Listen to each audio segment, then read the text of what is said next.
Yo, salut à tous les amis, c'est Alex et bienvenue sur ma chaîne YouTube. Je suis encore en compagnie de Julien aujourd'hui. Salut à toi Julien. Salut à toi. Donc on va parler aujourd'hui du deck météorologique, un nouvel archétype qu'on peut retrouver les cartes dans les boosters, l'esprit des guerriers, les boosters qui sont sortis ce mois-ci.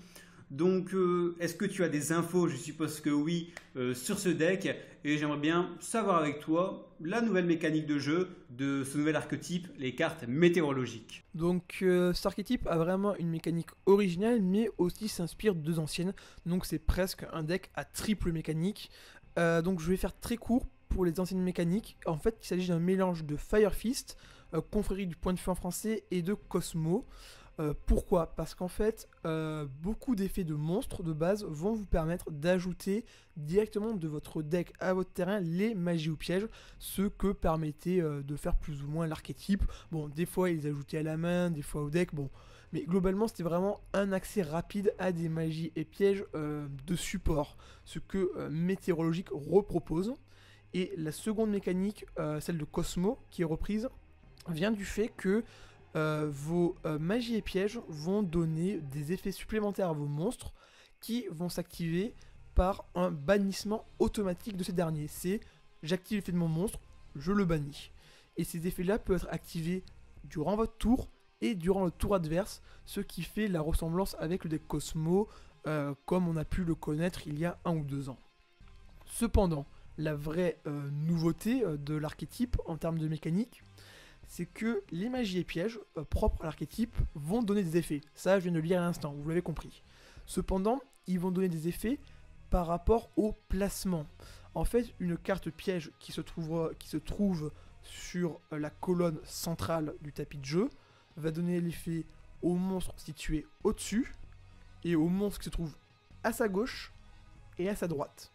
Sachant que les magies et pièges vont assez rapidement remplir votre espace magie ou piège, vous allez devoir du coup réfléchir à quel monstre placer où pour savoir si votre monstre ne va pas cumuler différents effets des différentes magies ou pièges que vous aurez posés. Donc là, on rentre dans une mécanique où la position reste et demeure très importante.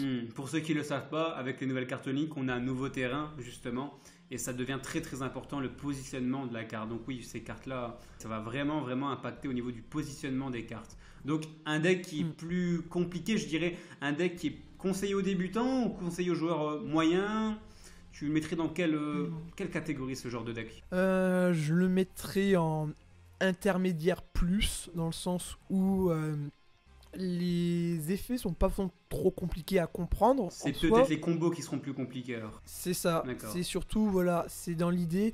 Par exemple, comme j'ai dit, c'est représentatif de Cosmo, un peu dans sa mécanique. Donc on peut, durant n'importe quel tour, bannir son monstre pour faire un effet. Mais du coup, c'est se dire, à quel moment dois-je le faire? Ok, je peux faire tel effet, mais à quel moment c'est le plus rentable de le faire? Et cette question-là, pour un joueur débutant, c'est pas forcément la question la plus facile à traiter. C'est se dire, bon, je vois que mon adversaire pioche, est-ce que je fais de suite mon effet? Oui, non. Est-ce que j'attends? Je vois que mon adversaire va faire Raigeki. Si je fais rien, tous les monstres sont détruits. Et là tu te dis, mes monstres vont être détruits. Mais non, j'ai mon effet en vitesse 2 qui me permet de bannir mes monstres. Donc du coup, d'éviter le Raigeki et en plus de faire un effet supplémentaire. Et ce genre de réflexion, c'est pas que je veux nigrer les joueurs débutants, mais quand on débute, c'est pas forcément avec ces mécaniques là, ces réflexions là qu'on devrait commencer. On ne construit pas une pyramide en un jour, il faut y aller tranquillement. Et je pense du coup que ce deck est plutôt réservé à ceux qui ont déjà au moins quelques expériences de jeu. Quelques notions, quelques bases sur le jeu.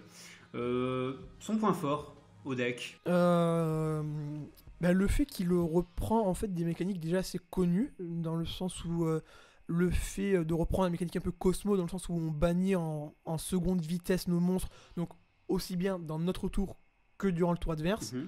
Le fait justement de pouvoir avoir cette interaction là est très forte, on va dire psychologiquement, puisque l'adversaire se dit, si je fais ça, est-ce qu'elle du coup faire son effet maintenant en bannissant son monstre? Est-ce que du coup je fais mon Raigeki? En fait, le deck peut vraiment mettre une grosse pression psychologique avec en plus des options de contrôle, puisque les effets gagnés sont dans le but de réduire le nombre de monstres présents sur le terrain adverse, que ce soit définitivement ou temporairement. C'est vraiment se dire, j'ai 2-3 monstres, mais toi, à la fin du tour, tu n'en auras plus qu'un ou plus que 2. C'est essayer de grignoter l'avantage sur l'adversaire. D'accord, donc tu mettrais plus ce deck dans un deck contrôle plutôt qu'un deck agressif. Oui, clairement, c'est clairement du contrôle, oui. D'accord. Donc du coup, son point faible à ce deck. Je dirais qu'il serait encore peut-être un peu trop lent, dans le sens où les combos, on va dire, les plus forts du deck vont vous permettre d'avoir en simultané 2 monstres sur le terrain et 2 magies pièges de l'archétype. En soi, on dit que c'est pas mal, enfin t'as 2 monstres, t'as 2 magies pièges, tu peux poser 2-3 trucs à côté si t'as envie, mais comparé aux autres decks qui te sortent des gros monstres impressionnants, des zones magie et pièges remplis en premier tour, c'est pas la même rapidité. Et donc, je pense que c'est peut-être ce manque de rapidité qui lui fait défaut à ce deck. Après, peut-être. J'allais dire peut-être un deck qui sera ça sera peut-être comblé dans l'avenir. Je sais pas si tu as déjà des infos sur de prochaines extensions avec quelques cartes qui pourraient améliorer le deck météorologique.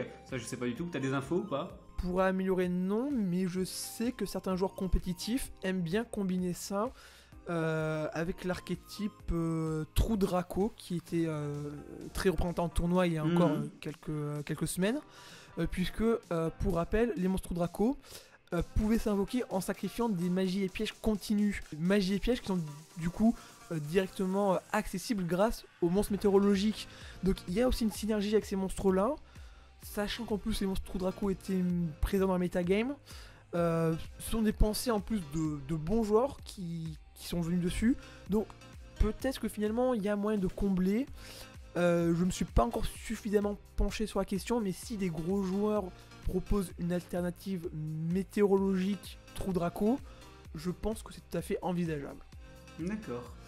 Une petite question, dans l'esprit des guerriers, on avait 60 cartes, on n'avait qu'une seule carte Link conçue pour le deck météorologique. Est-ce que tu peux nous en dire plus? Est-ce que c'est une bonne carte? Est-ce que c'est une carte qu'on va pas trop voir?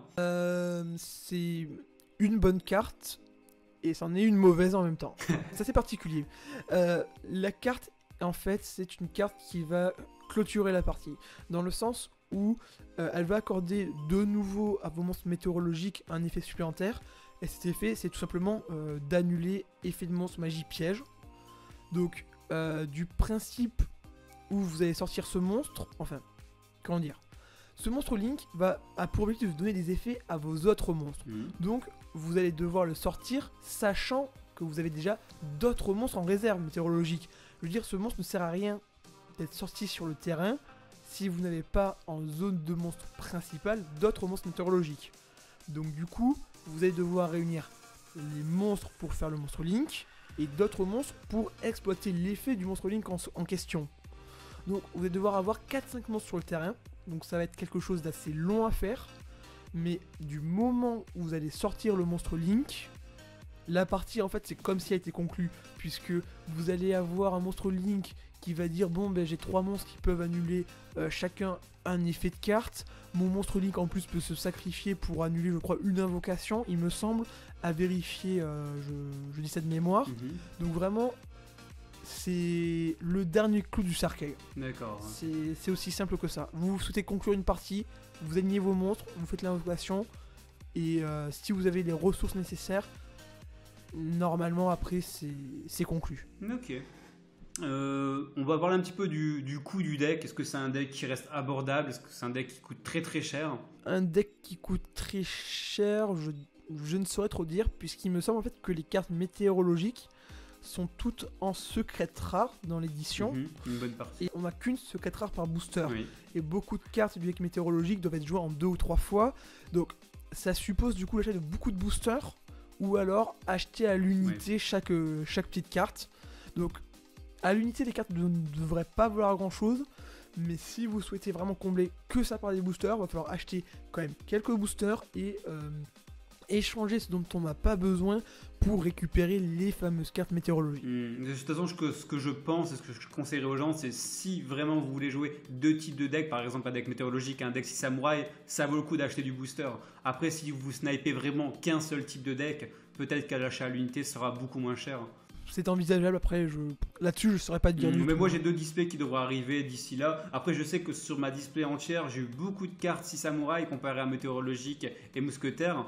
Mais bon, là j'aurais vraiment une base avec 3 displays ouverts. Je pourrais vraiment dire c'est compliqué de sortir des cartes météorologiques ou alors 6 samouraï ou alors mousquetaire, je pense. En tout cas, merci à toi pour ces questions. Est-ce que tu voudrais rajouter quelque chose sur le deck météorologique? Est-ce que tu le conseilles aux gens? Est-ce que c'est un deck qui paraît fun à jouer? J'ai joué le deck, que ce soit sur simulateur virtuel ou même un petit peu une fois en vrai. Et le deck était quand même vachement sympa, un bon esprit de contrôle. Il y a quelques techs intéressantes à jouer. Donc les tech cards, c'est des cartes non issues de l'archétype mais qui peuvent se mélanger très bien avec. Il y a notamment une des variantes de la force de miroir, celle qui renvoie les monstres au deck, qui est très intéressante, puisque on peut l'activer très facilement avec les monstres météorologiques. Donc un deck, je pense, qui peut être intéressant même en compétition,